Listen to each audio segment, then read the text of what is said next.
Hello, welcome to this week's episode of Rich with Experiences. My name is Michelle. I am your host.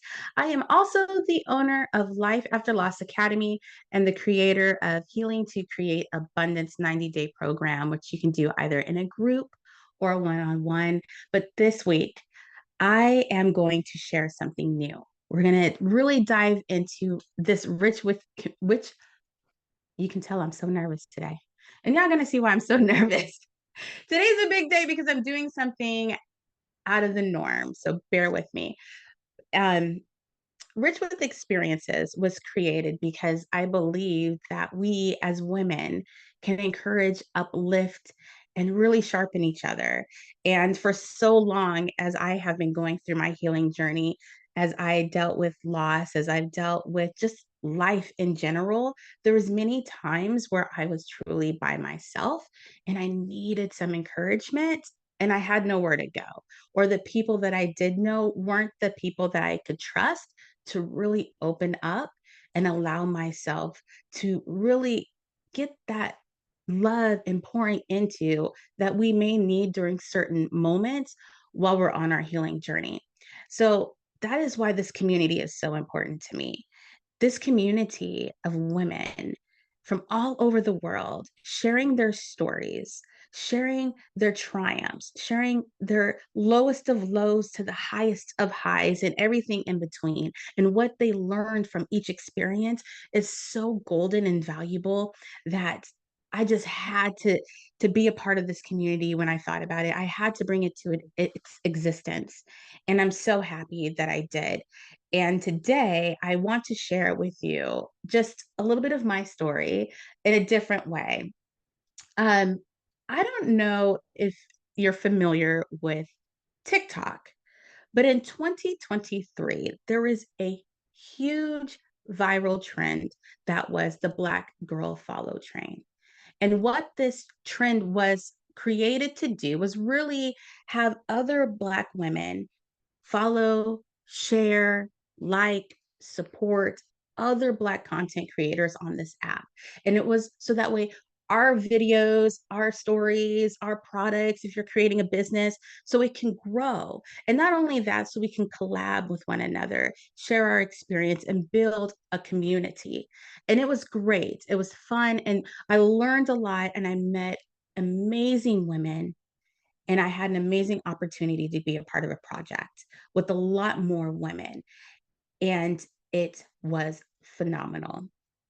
There was a mass meditation alive at 11:11, and it was great.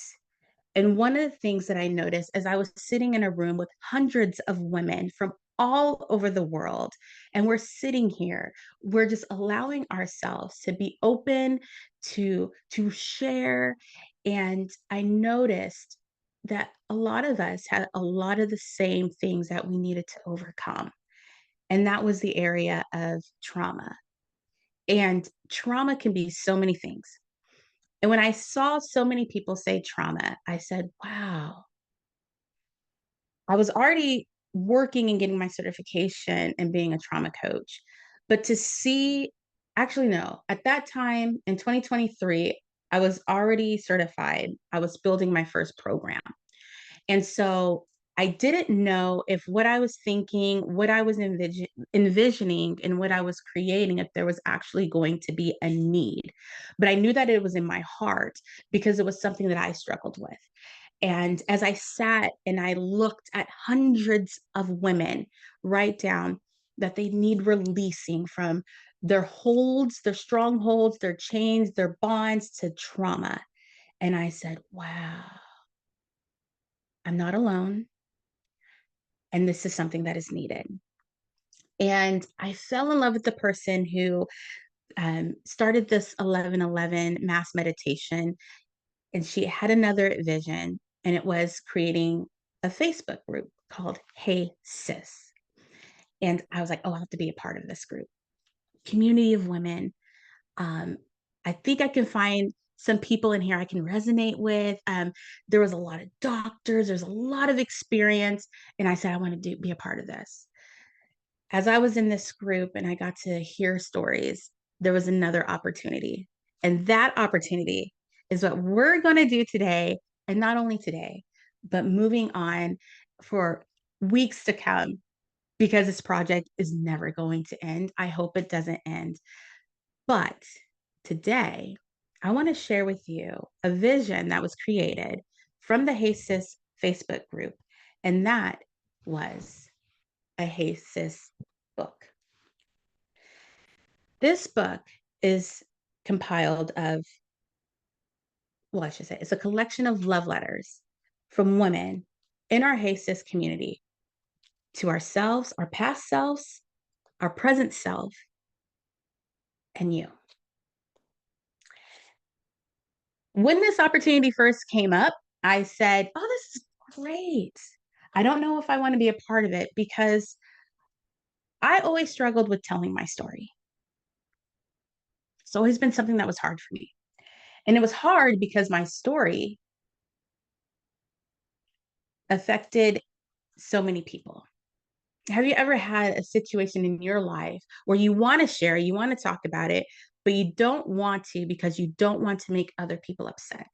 You care more about their feelings than you do about honoring your healing journey. I cared more about the people in my life that were the cause of a lot of the hurt that I experienced. I cared more about being quiet than I did about honoring my own feelings, honoring my own healing, and sharing my story. But that changed as I really hit rock bottom, really hit rock bottom. So I want to share with you the vision of this group, of the amazing women in this community. And then I'm going to share with you something that I have not done. I'm going to share with you my community, my RWE community, my letters, where I was at when I was writing the letters. And most importantly, my letter to you. So if you want to get this book, it is available on Amazon. So you can grab this book. Amazing, amazing, amazing book. But here's Hey Sis. I'm going to read a little bit of the foreword, and then we're going to get into my letters, and I'm going to share my story with you. Okay. I have to put these on. If I don't put these on, we're going to be here all day. So let me get these on.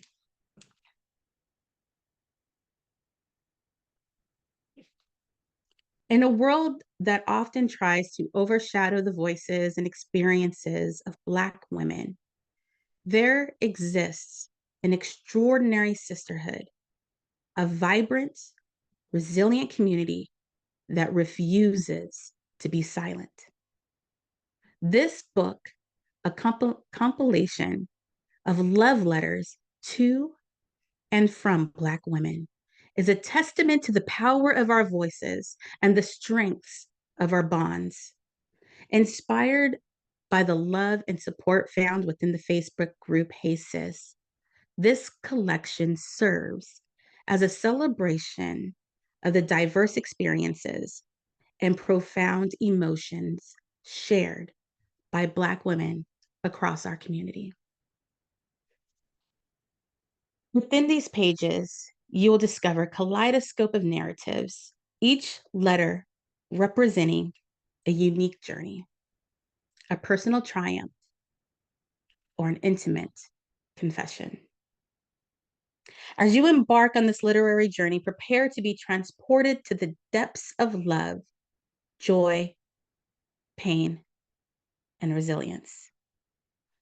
The words will resonate as a collective experiences of Black women intertwine to create a tapestry of shared wisdom, collective healing, and boundless love. And when I joined this community, that's exactly what I felt. And it felt good. It felt like, yes, I am meant to be here. When we got the opportunity to write the letters, I was really hesitant. In fact, I don't think I turned in my letters until the very last day or close to it. I struggled with this because, they say doctors are great doctors, but they're terrible patients. And that was me. I spent a lot of time, my whole entire life, really uplifting, encouraging other people. I'm great at it. I love it. And when it came time to really go inward and share, I struggled. I struggled big time. So here's my letter that I wrote, my love letter to my future self. And I believe I wrote this, we did this book in 2023, so almost a year ago. I believe it's been almost a year since we did this book. It says, your pain has impacted healing in so many lives. I am proud of the person you have become. The road wasn't always easy, but you, in capital letters, never gave up. See, when I wrote this letter to myself, when I said your pain has impacted the healing in so many others, it is because I didn't set out to start a business helping people heal trauma. I honestly started to heal my own. Um, I remember growing up, I had an ex boyfriend's mother told me if it wasn't for bad luck, Michelle, you wouldn't have any luck at all. And at that time, it was a mirroring moment because little did she know, I felt that on the inside. And sometimes when you're that strong person, people think you have it all together. People are like, oh, they don't worry about them. And they don't realize that you're doing everything you possibly can to just not fall apart. And what people didn't know is that I was battling internally. I unfortunately had experienced nothing but bad luck. Little did she know. I wasn't a child that was even dreamt of being conceived. My mother had her tubes tied, meaning she didn't want any more children. And then I came. My father wasn't excited. My mother really, she became excited. But of course, you can understand as women, when we go through that medical procedure, we're trying to say we're done. We're done. But that didn't happen. And my birth story went a little bit like this. I didn't know I was in labor with you. I went to the bathroom and I almost had you in the toilet. I gave birth to you myself in the bathroom. It was me and you. You came out between the toilet and the sink. I called for your father. He opened the door, said, ew, gross, and threw her a towel. And that was my birth story until the ambulance came and I went to the hospital. As women, as someone who gave birth now 3 times naturally in a hospital, I could imagine what my mother went through in that moment. Being afraid, delivering your own baby in a bathroom just to have your spouse say, ew, gross, and throw you a towel. Didn't assist, didn't help, did nothing. That was tough.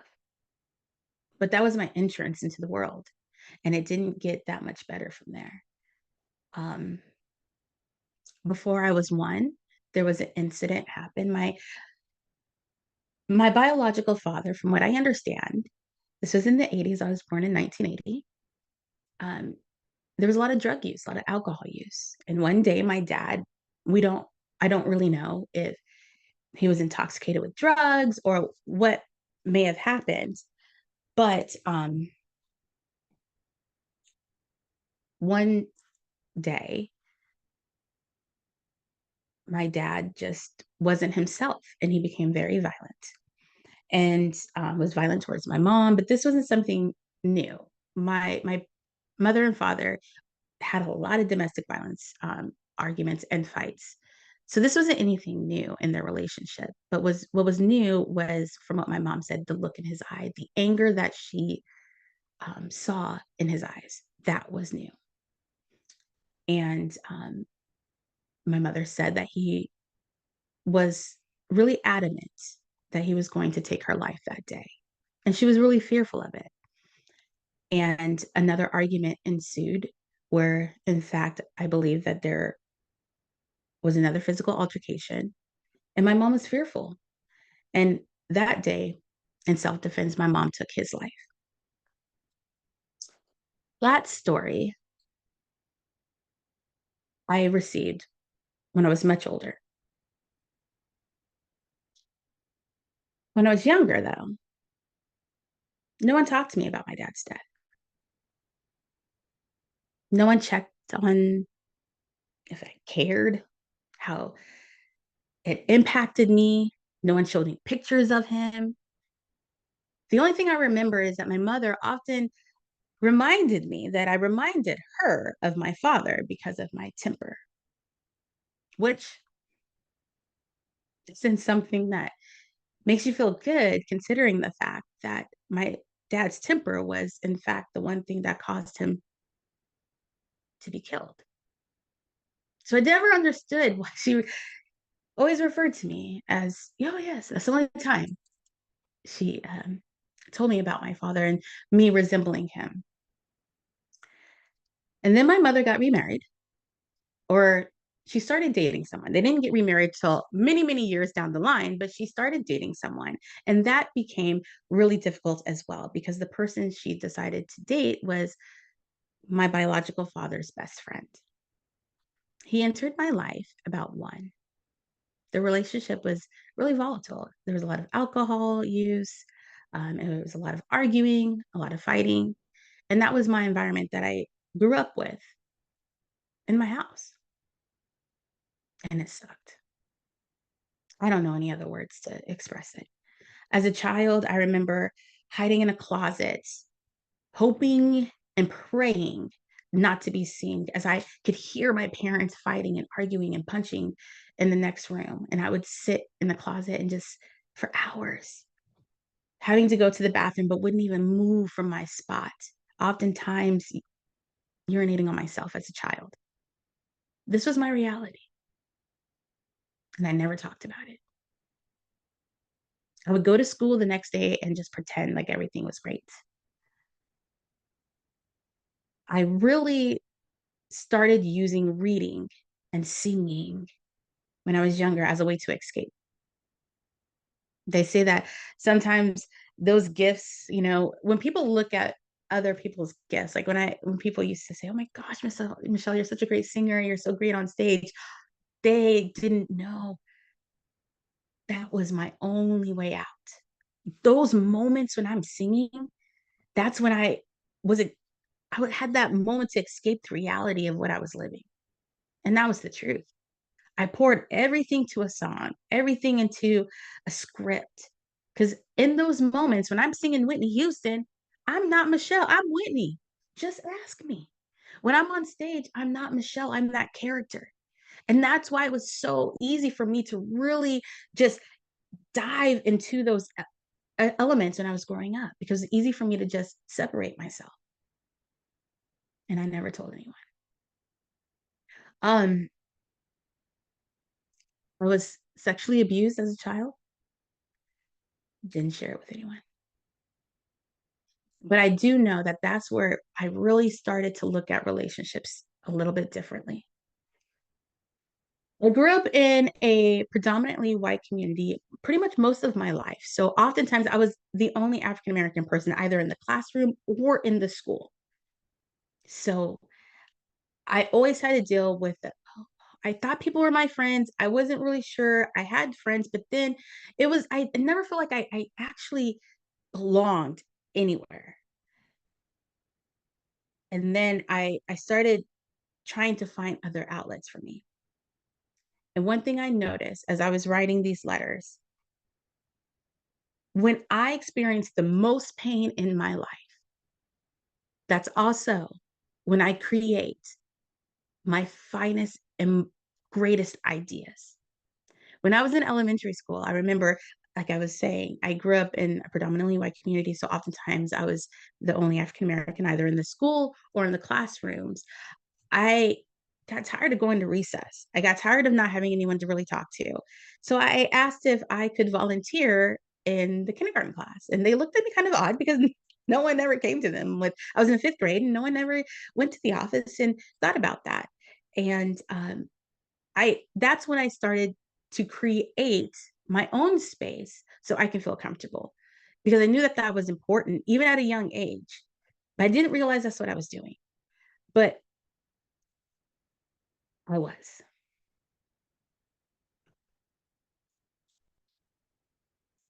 Hey, my next level.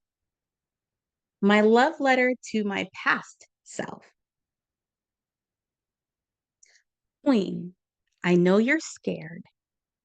I know you were hurt, but they were not able to extinguish your value and worth. When I wrote that, it was because I wanted to take back my power.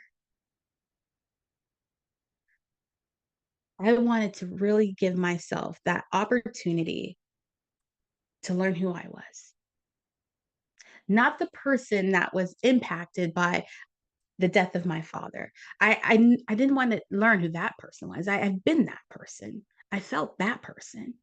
I didn't want to be the person that was in pain from being molested. I know that person. I felt that person. I didn't want to be that person. I wanted to really learn my value and worth from that pain. And I didn't know how. So I adapted. Heck, I'm going to tell you the truth. I'm going to tell you my truth. In high school, that's when I started drinking. That's when I started using recreational drugs because the pain was becoming so real and I didn't know what to do. Um, my high school years got worse. When I was in high school, I already lost a real close friend of mine. This close friend of mine asked me to babysit for her, and I did. And I felt something was really odd in the day.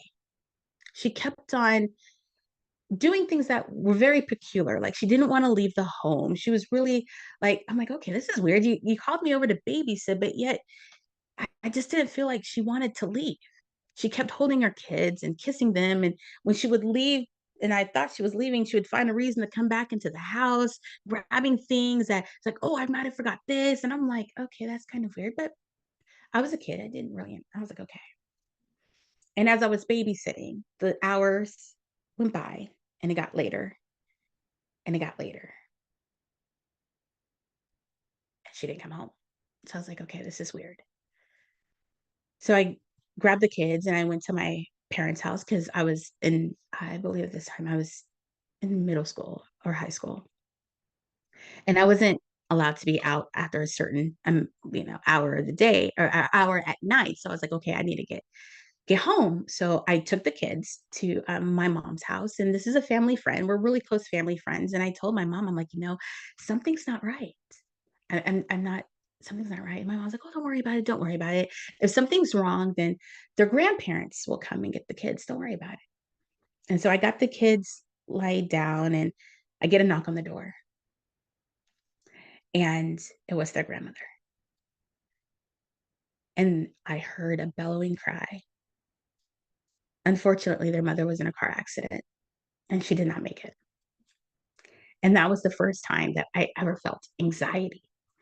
After that, it was, I, if my parents left, I was fearful. I'm sorry. If anyone left, I was really fearful if they're going to come back. I was afraid of being in cars. I didn't want to drive anywhere. And again, nobody asked me how I was feeling. Instead, it was, we trust you. We love you. We want you to babysit the kids during her memorial service. So I missed her memorial service. And no one asked. No one checked in. And still to this day, I experience a lot of anxiety. I really haven't babysat to the extent because I'm always fearful of what if they don't come back?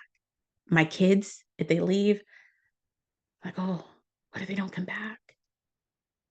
It was a huge impact in my life. And no one checked it on me.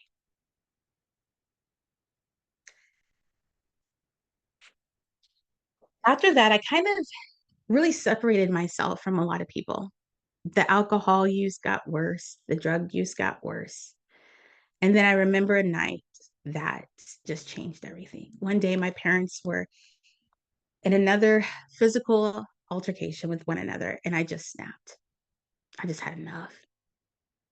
And I told my dad, my stepdad, I said, I'm done. And I went in there and I was like, stop hitting her, you know. And then I remember my dad, I went in my room and then my dad came in there and then he grabbed me and something in me just snapped. Um, my dad and I got into a physical altercation. The police came. My dad was obviously taken to jail, and my mom was upset with me. The next day, my mom put me on a bus and sent me to go live with my brother. I was a junior in high school. As I was sitting on that bus ride, my heart broke because I felt, man, I should have been picked, but that didn't happen.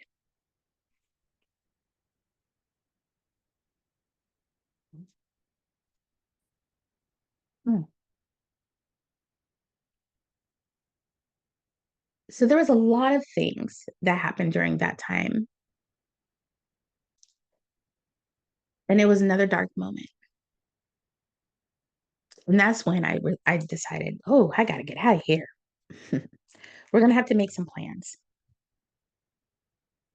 Unfortunately, I was there was a situation with my dad or my brother, and so I started living on my own in high school. So I was a high school student living on my own in my own apartment. And you're probably wondering, like, how did you afford that if you're in high school? Well, my biological father passed away, so I received SSI from him, and my mother gave that to me. Um, and that's what I lived off of. I paid my own rent, I paid for my own food, and I was all in high school. I had to figure it out. And as a child, trying to do adult things, it probably didn't go well. And it didn't go well. I'm telling you right now, it didn't go well. And I went back home because I shouldn't have been living on my own at 17. I shouldn't have, I didn't know what I was doing. So I went back home. And that's when I decided I'm joining the military. I didn't tell my parents. I just went, I joined the military, and I loved it. I thought, this is it. This is my life. It's going to be amazing. And it was great. There was, of course, moments where it was hard. Um, I felt I was called a lot of racist words, but I also learned how to push forward and work. And the greatest thing that I think I took out of that experience was how to really pull out the best in people in the worst of situations. That was something that I learned through my experience in the military. And I applied that. And I love doing that. So I started using that when I had my kids and, my child started playing sports. I loved pouring back into the young kids that needed inspiration, the young kids that were losing their friends due to gun violence, the young kids that didn't have parents around. And I could see myself in a lot of these children. And I said, you know what? I want to pour into them. I started volunteering. I created so many amazing opportunities within our school district, but it was because of that dark space. Here's my last letter, and this letter is to you, to the queens, to ya. Queens, oftentimes we carry the weight of the world on our shoulders. You give yourself to people around you, but you must not forget to first give to yourself. Taking care of others before ourselves will create burnout. Put yourselves on the throne you deserve. Well, this letter was the cherry on top for me. I went and called myself getting married in 2008. We're still married, but let me tell you that this journey of ours has been a tough one. We got married really early on. We started dating, found out we were pregnant within 3 months. I was a volunteer children's youth minister assistant. And because I was pregnant, I wasn't married, I had to make a choice. And that was either step down from my position or get married. And I loved what I was doing. I loved it. So I got married. We got married after only knowing each other for 3 months. So if you can imagine, it was difficult. I married a stranger and we're having a baby. Let's just hurry. Nowadays, there's reality TV shows, but back then, there was no reality TV show. It was my reality and I wasn't getting paid, but it was still my reality. And it was hard. And it was hard. Um, it was never abusive. Emotionally, I was a single woman in a marriage, and it was very difficult. And through that dark period of time, that's when life after loss was created. I hit my rock bottom. I was a mom, a wife. I was volunteering. I was inspiring so many people. But yet I was like, what is my purpose? I just didn't realize purpose wasn't what I was seeking.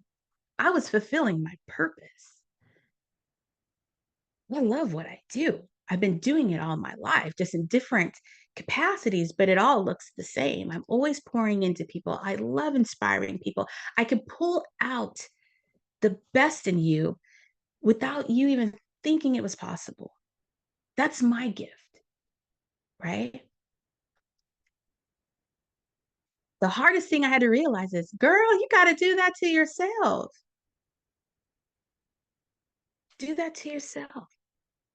Start pouring into yourself. Start telling yourself these affirmations. As you are building, I thought I was building my healing to create abundance for you, but I was doing it. And I don't believe in ever asking anyone to do anything that I'm not willing to do myself. That's why I'm sharing my letters with you. That's why I'm sharing my letters with you. Because I don't ask of others unless I'm willing to take that journey. Let me be the example. I can do it, especially if I'm going to ask someone else. So when I wrote this, it's because I've been there. I've poured into so many cups, but I never allowed myself that space to not worry about what others think, not worry about the person. Like for so long, I did not want to really ask my mother what happened because I just, I love my mom. But you know what I had to realize? As I had children, I had no stories of my biological father. The only person that I know in my life that knows my dad is my mother. My stepfather has passed away. He passed away in 2015. The one person that knows barely tells me anything about him. But that was the inspiration. And as I was sitting there doing my own worksheets like you guys will do. If you're in my course, you will do these worksheets. And as I'm doing these worksheets, as I'm doing my journal prompts, as I'm doing this work on myself, I said, wow. And as I thought about rich with experiences, that's where it hit me. My experiences, those dark moments in my life, those were the moments that I had to do my hardest work, the inner work. And because I didn't have anyone around me to talk to me, to show me, to guide me, to encourage me, say, hey, go this way. Hey, call this therapist. Or, you might have this issue. This looks like this. I didn't have any of that.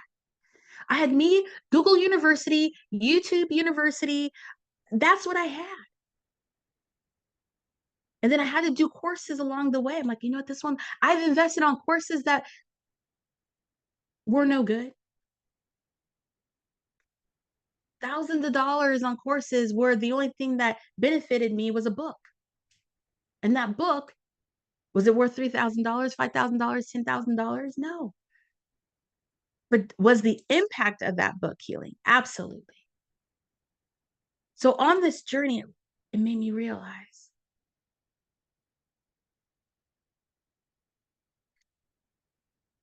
we are so important. Our journey is so important. The reality of us taking time, connecting the mind with the body to gain the clarity